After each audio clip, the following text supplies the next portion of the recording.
Teacher Nico, and hi amazing kids! Welcome back to another lesson. And we will be talking about relief printing o paglilimbag na may disenyong etnikong motif.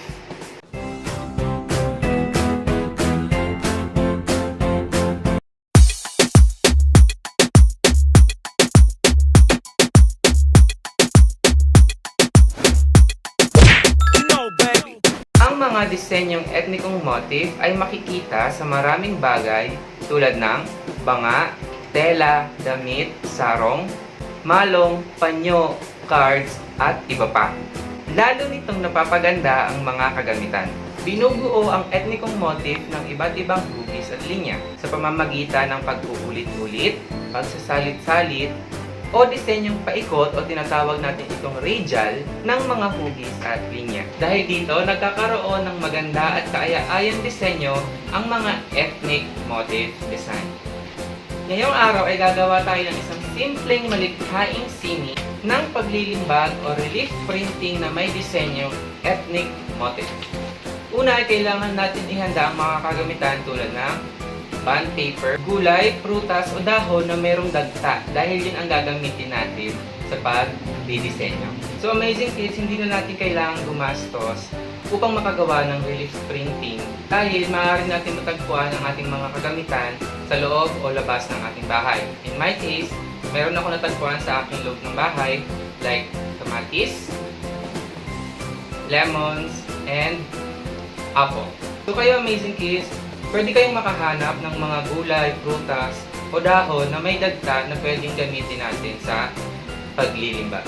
Munting paalala, amazing kids, na kailangan ng gabay ng magulang sa paggamit ng mga matutulis na bagay.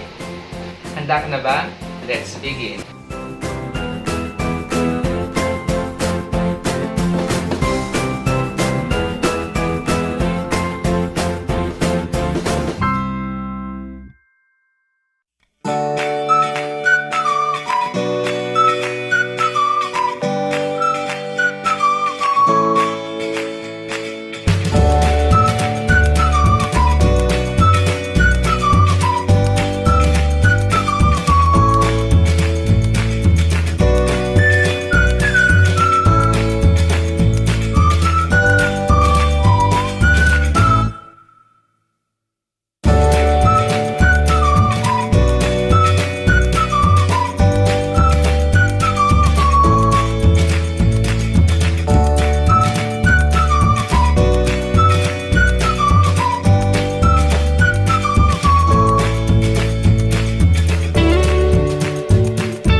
Prints ay mga disenyo, letter print, slogan, o logo na makikita sa mga papel, tela, tarpaulin, at iba pang materyales upang hindi pa ulit-ulit ang pagguhit o pagpinta.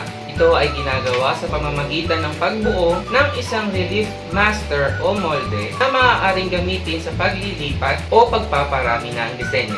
Meron ka bang natutunan sa aralin ito?